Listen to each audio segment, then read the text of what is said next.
A caminhonete levantou poeira na estrada de terra batida que cortava a fazenda Santa Rita. Era fim de tarde e o sol alaranjado começava a se esconder atrás dos morros cobertos de cerrado. Do veículo desceu um homem de uns 50 e poucos anos, corpo ainda forte apesar da barriga que começava a aparecer, cabelo grisalho cortado rente, barba bem feita. Vestia roupa de caça-cara, daquelas que se vê em revista importada, colete tático cheio de bolsos, bota de couro legítimo que devia custar mais que um salário mínimo inteiro. Nas costas carregava um rifle de precisão com mira telescópica que brilhava ao sol poente. Esse era Reinaldo Tavares, conhecido por todos como Rei, um caçador veterano com mais de 30 anos de mato, dono de troféus que enchiam uma sala inteira em sua casa na capital, homem que já havia derrubado javalis na Europa, cervos no Canadá, búfalos na África. Para Rei, não existia bicho que ele não conhecesse, rastro que não soubesse seguir, tiro que não pudesse fazer. Do outro lado do terreiro, encostado na cerca de aroeira, estava um rapaz magro, devia ter uns 22 anos, pele queimada de sol, roupa simples, calça jeans desbotada, camisa xadrez com as mangas arregaçadas, botina velha, mas bem cuidada.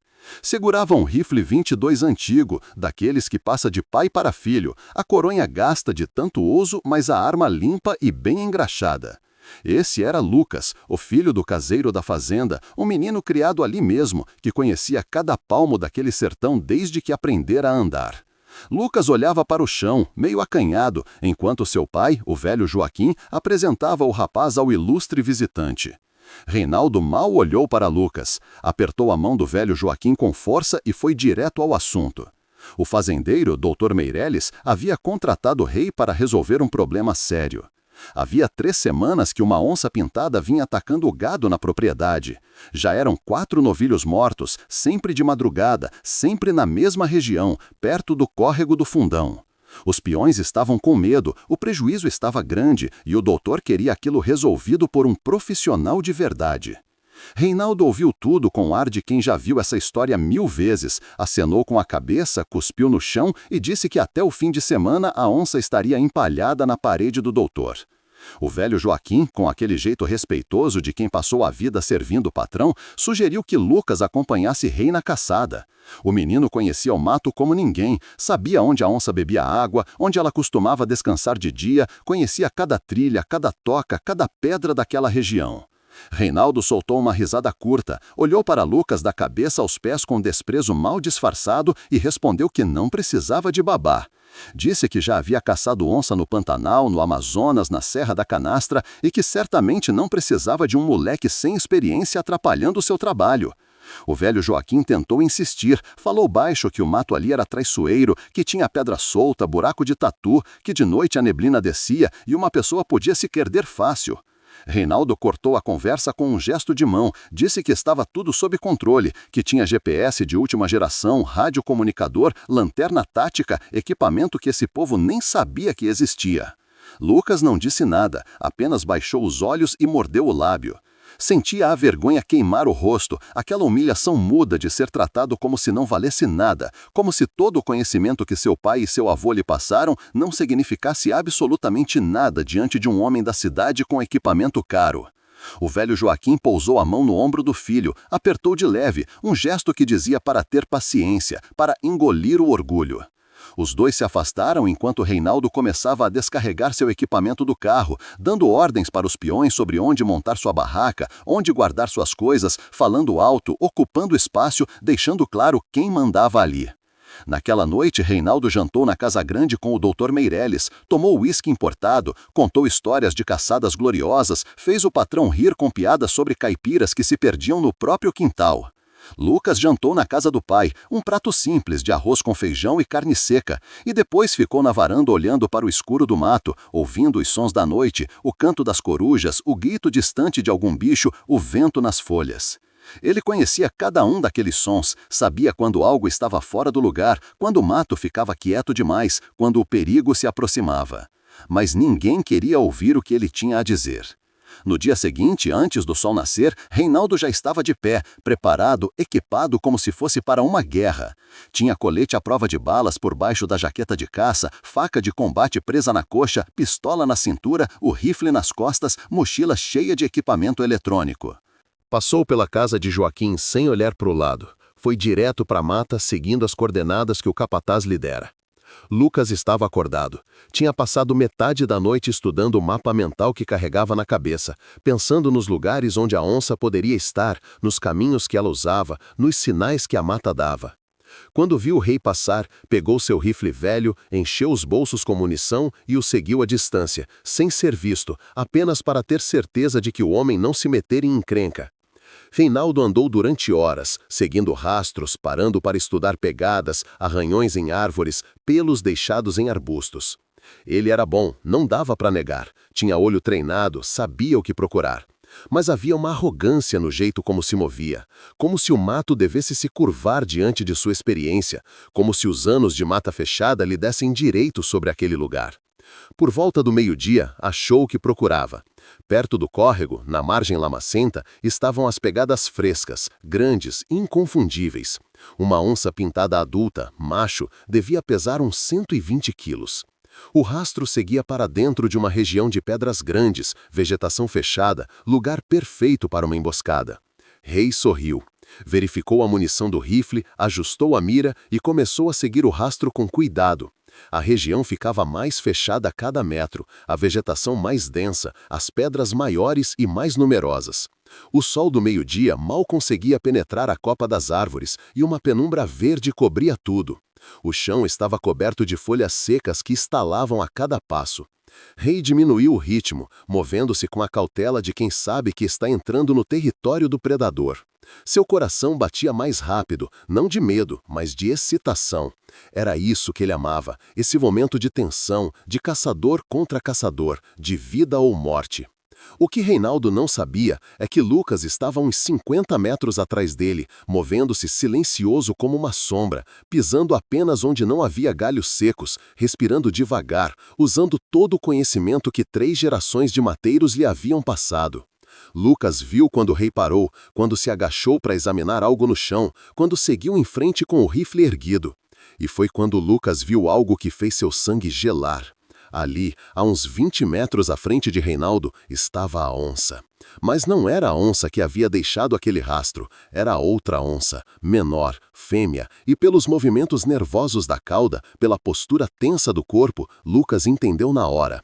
Aquela onça tinha filhotes por perto, e Rei estava andando direto para o território dela. Lucas quis gritar, quis avisar, mas sabia que um grito súbito poderia fazer a onça atacar. Começou a se mover mais rápido, tentando chegar mais perto, tentando encontrar um ângulo onde pudesse fazer sinal para Rei sem assustar o animal. Mas estava longe demais, e Reinaldo continuava avançando, completamente alheio ao perigo mortal que o espreitava. A onça se abaixou mais, os músculos tensos, as orelhas coladas na cabeça, os olhos fixos no intruso que invadia seu território. Lucas viu quando ela preparou o bote, quando os quartos traseiros se contraíram, quando cada músculo daquele corpo perfeito se armou para o ataque. Foi quando Reinaldo pisou em falso. O pé escorregou numa pedra coberta de limo e ele perdeu o equilíbrio por um segundo. O rifle apontou para o lado e, naquele exato momento, a onça saltou. Foi um movimento tão rápido que parecia impossível, 100 e tantos quilos de músculo e fúria voando pelo ar, garras estendidas, mandíbulas abertas mostrando presas do tamanho de dedos. Reinaldo viu a fera vindo em sua direção e tentou girar o rifle, mas estava caindo, estava desequilibrado, não havia tempo. O tiro ecoou pela mata como um trovão. Lucas havia disparado sem mirar direito, sem tempo para respirar, apenas apontando para onde seu instinto mandava. A bala pegou a onça no ombro no exato momento em que ela estava no ar, desviou a trajetória do animal em alguns centímetros cruciais. Em vez de cair direto no pescoço de Reinaldo, a onça passou por cima dele, as garras rasgando o corete tático, deixando 3 cortes fundos nas costas do homem, mas sem acertar nada vital. A fera caiu do outro lado, rolou, rosnou de dor e fúria e virou-se para atacar novamente. Reinaldo estava no chão, o rifle tinha caído longe, ele tentava alcançar a pistola na cintura, mas estava atordoado, confuso, sangrando. A onça avançou novamente, mancando da pata dianteira, mas ainda mortal, ainda furiosa. Lucas correu, gritando, agitando os braços, fazendo barulho, tentando atrair a atenção do animal para longe de Rei. A onça parou, virou a cabeça na direção daquela nova ameaça, rosnou, mostrando os dentes manchados de sangue. Lucas parou também, o rifle vazio na mão, porque tinha trazido apenas 3 balas no bolso e só restava uma, e sabia que se errasse esse tiro, se a onça decidisse atacá-lo em vez de fugir, estaria morto. Os dois se encararam por segundos que pareceram durar uma eternidade. Lucas podia ver os olhos amarelos da onça, podia ver a dor e a fúria ali. Podia ver a mãe defendendo seus filhotes contra invasores que ela não tinha pedido, não tinha provocado. Podia ver o sangue escorrendo do ombro ferido do animal, podia sentir o próprio coração batendo tão forte que parecia que ia sair pela boca. E então, devagar, sem tirar os olhos da onça, Lucas começou a recuar. Passo por passo, lentamente, dando espaço para o animal, mostrando que não era uma ameaça, que estava indo embora, que ela podia voltar para seus filhotes em paz. A onça rosnou uma última vez, um som grave que vinha do fundo do peito, e então virou-se e desapareceu entre as pedras, deixando apenas o silêncio pesado da mata e o som da respiração ofegante de 2 homens que haviam acabado de olhar a morte nos olhos. Lucas ficou parado, tremendo, não de medo, mas da descarga de adrenalina, até ter certeza de que o animal tinha ido embora. Só então ele correu até onde Reinaldo estava, ainda caído, tentando sentar, o rosto pálido, as mãos tremendo. Os ferimentos nas costas de Rei eram fundos, mas limpos, 3 rasgos paralelos que sangravam bastante, mas não tinham pego nada vital. Lucas rasgou a própria camisa, fez bandagens improvisadas, apertou forte para estancar o sangramento, enquanto Reinaldo ofegava de dor, mas não dizia nada. Os olhos dos dois se encontraram, e naquele momento algo passou entre eles, algo que não precisava de palavras. Rei viu nos olhos daquele menino que ele tinha desprezado a mesma intensidade que ele mesmo costumava ter. Viu a coragem, viu o conhecimento verdadeiro da mata, viu que Lucas não havia hesitado um segundo antes de arriscar a própria vida para salvar alguém que o havia humilhado.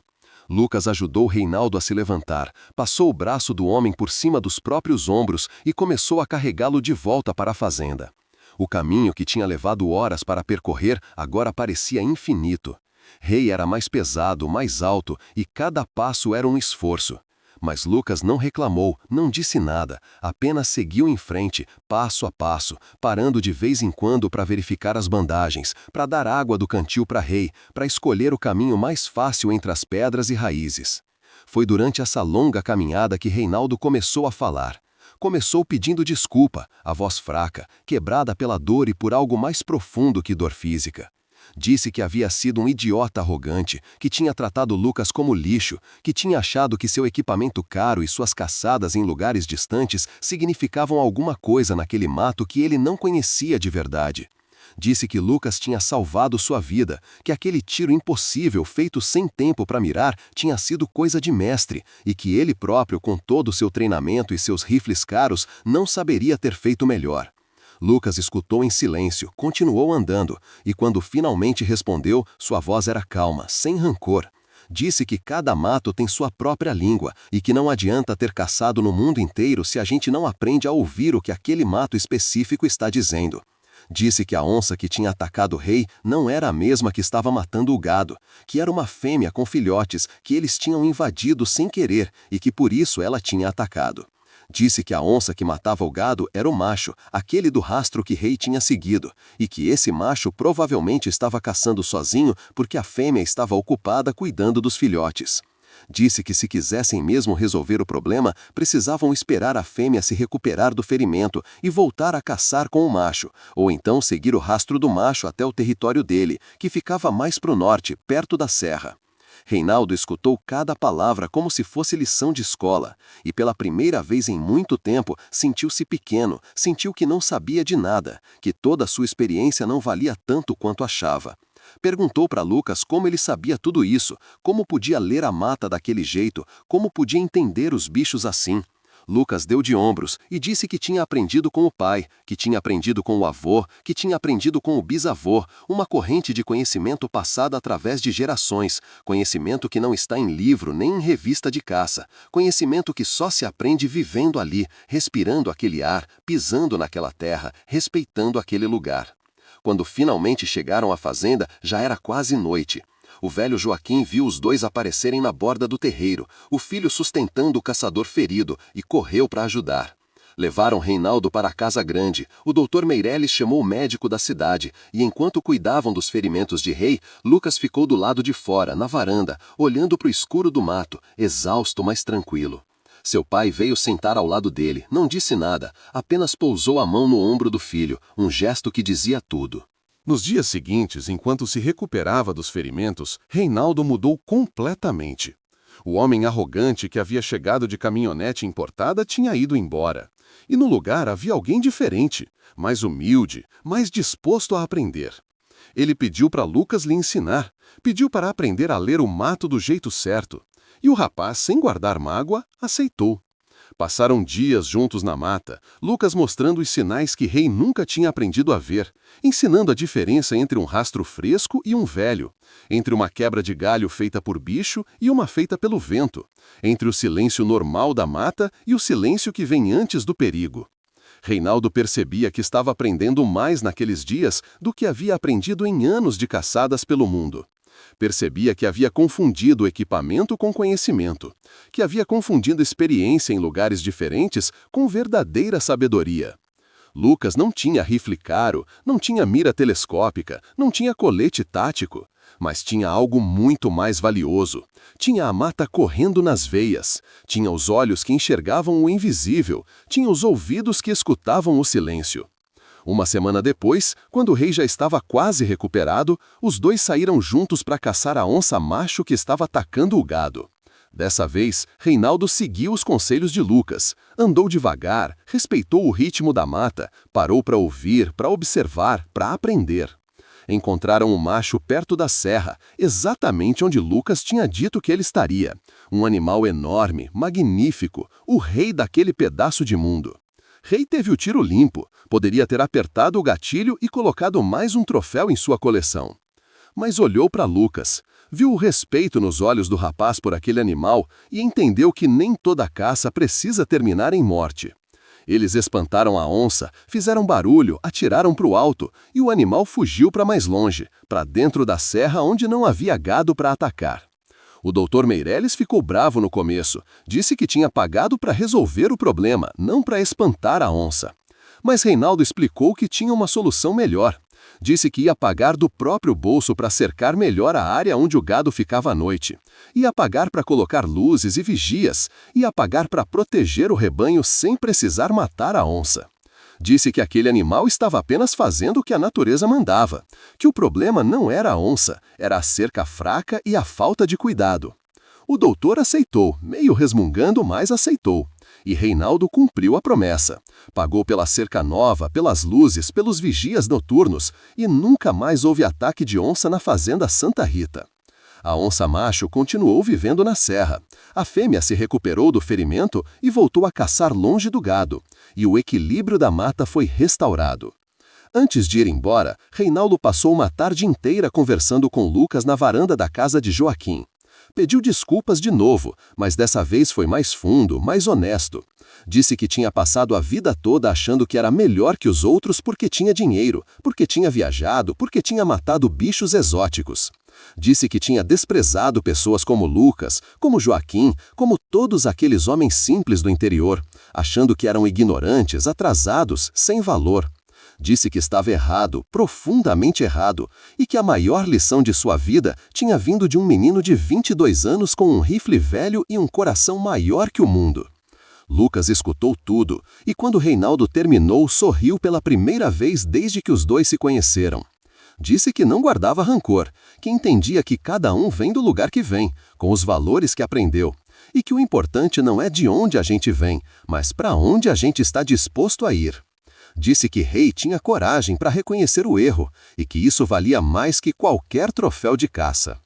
Os dois apertaram as mãos, dessa vez com respeito verdadeiro, e Reinaldo prometeu que voltaria, não como um caçador arrogante, mas como um aluno. Quando a caminhonete importada finalmente desceu a estrada de terra batida, levantando poeira vermelha na luz do entardecer, Lucas ficou na varanda olhando até o veículo desaparecer na curva. O velho Joaquim estava ao seu lado e, pela primeira vez em muito tempo, tinha orgulho nos olhos. Orgulho do filho que tinha salvado uma vida, que tinha ensinado uma lição, que tinha mostrado que o valor de um homem não está no equipamento que ele carrega, mas no conhecimento que ele possui, na coragem que ele demonstra e na humildade que ele aprende. Dentro da caminhonete, Reinaldo dirigia devagar, pensativo, olhando para o mato que passava pela janela com outros olhos. Já não via apenas um cenário para suas caçadas, via um mundo vivo, complexo, cheio de histórias e segredos que ele estava apenas começando a compreender.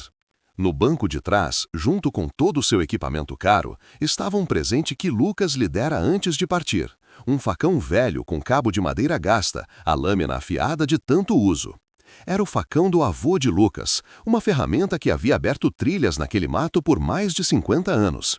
E Lucas disse que queria que Rei o tivesse para lembrar que as melhores ferramentas não são as mais caras, são as que carregam história, as que foram testadas pelo tempo, as que passam de mão em mão carregando sabedoria. Reinaldo pegou o facão, passou os dedos pela madeira gasta do cabo e sentiu algo que nunca tinha sentido antes. Sentiu conexão, sentiu respeito, sentiu que tinha recebido algo muito mais valioso que qualquer troféu. Aquele pedaço de ferro velho e madeira gasta valia mais que todos os seus rifles importados, porque vinha com a bênção de quem conhecia a mata de verdade, de quem tinha salvado sua vida quando podia ter deixado a onça terminar o serviço, de quem tinha perdoado a humilhação e oferecido amizade em troca. De volta à capital, Reinaldo guardou o facão numa caixa de vidro na sala de troféus, junto com todos os chifres, presas e peles que havia colecionado ao longo dos anos.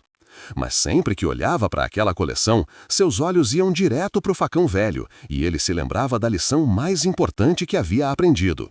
Lembrava do menino magro com rifle 22 que tinha feito um tiro impossível para salvar a vida de alguém que o havia tratado como nada. Lembrava da caminhada longa de volta para a fazenda, carregado nos ombros de alguém que tinha todos os motivos para deixá-lo sangrar sozinho na mata. Lembrava da humildade que Lucas tinha mostrado, do perdão que tinha oferecido, da sabedoria que tinha compartilhado. E toda vez que algum amigo visitava sua casa e perguntava sobre o facão velho no meio dos troféus caros, Reinaldo contava a história. Contava sobre sua arrogância, sobre sua queda, sobre o novato que ele tinha humilhado e que tinha se revelado o verdadeiro mestre. Contava sobre a onça que quase o matou, sobre o tiro que salvou sua vida, sobre a longa caminhada de volta onde tinha aprendido mais que em todos os anos anteriores. E terminava a história dizendo que aquele facão velho era o troféu mais importante de sua coleção, porque não representava um animal que ele tinha matado, mas um homem que ele tinha se tornado. Os anos passaram. Reinaldo voltou várias vezes à fazenda Santa Rita, sempre trazendo presentes, sempre pedindo para Lucas lhe ensinar mais, sempre tratando o rapaz com o respeito que merecia. Os dois se tornaram amigos verdadeiros, tão diferentes em origem, mas tão parecidos no amor pela mata, no respeito pela natureza, na busca por entender em vez de apenas dominar. Lucas nunca cobrou pelas lições, nunca pediu nada em troca, mas Rei sempre encontrava jeitos de retribuir, pagando pelos estudos do irmão mais novo de Lucas, ajudando a reformar a casa de Joaquim, trazendo equipamento bom, mas adequado para as necessidades reais daquele lugar. E sempre que alguém novo chegava na fazenda, algum caçador da cidade querendo contratar um guia local, Lucas contava a história do caçador veterano, que tinha aprendido humildade do jeito mais difícil. Contava sobre sua arrogância, sobre sua queda, sobre o novato que ele tinha humilhado e que tinha se revelado o verdadeiro mestre. Contava sobre a onça que quase o matou, sobre o tiro que salvou sua vida, sobre a longa caminhada de volta onde tinha aprendido mais que em todos os anos anteriores. E terminava a história dizendo que aquele facão velho era o troféu mais importante de sua coleção, porque não representava um animal que ele tinha matado, mas um homem que ele tinha se tornado. Os anos passaram. Reinaldo voltou várias vezes à fazenda Santa Rita, sempre trazendo presentes, sempre pedindo para Lucas lhe ensinar mais, sempre tratando o rapaz com o respeito que merecia. Os dois se tornaram amigos verdadeiros, tão diferentes em origem, mas tão parecidos no amor pela mata, no respeito pela natureza, na busca por entender em vez de apenas dominar. Lucas nunca cobrou pelas lições, nunca pediu nada em troca, mas Reis sempre encontrava jeitos de retribuir, pagando pelos estudos do irmão mais novo de Lucas, ajudando a reformar a casa de Joaquim, trazendo equipamento bom, mas adequado para as necessidades reais daquele lugar. E sempre que alguém novo chegava na fazenda, algum caçador da cidade querendo contratar um guia local, Lucas contava a história do caçador veterano que tinha aprendido humildade do jeito mais difícil. Contava não para humilhar Reinaldo, mas para ensinar, para mostrar que o mato não respeita diploma nem dinheiro, que a natureza é professora dura, mas justa, e que às vezes as maiores lições vêm das pessoas que menos esperamos. A cicatriz nas costas de Reinaldo nunca desapareceu completamente. 3 linhas paralelas que ele carregava como lembrança permanente de sua arrogância e de sua redenção.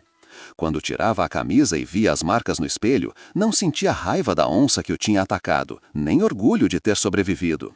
Sentia gratidão. Gratidão por ter sido poupado, gratidão por ter aprendido, gratidão por ter encontrado em Lucas um verdadeiro amigo e mestre. E lá na fazenda Santa Rita, na casa simples de madeira onde morava com o pai, Lucas guardava numa gaveta uma foto que Reinaldo tinha mandado. Na foto, os dois estavam lado a lado na varanda, Lucas com seu rifle velho e Rei com todo o seu equipamento caro, e os dois sorrindo. Não o sorriso educado de quem posa para a foto, mas o sorriso verdadeiro, de quem dividiu perigo, de quem aprendeu junto, de quem se respeita de verdade. No verso da foto, Reinaldo tinha escrito com letra caprichada, uma frase simples, mas profunda. Para Lucas, o homem que me ensinou que caçador de verdade não é quem mata mais, mas quem compreende melhor. Com respeito e gratidão eterna.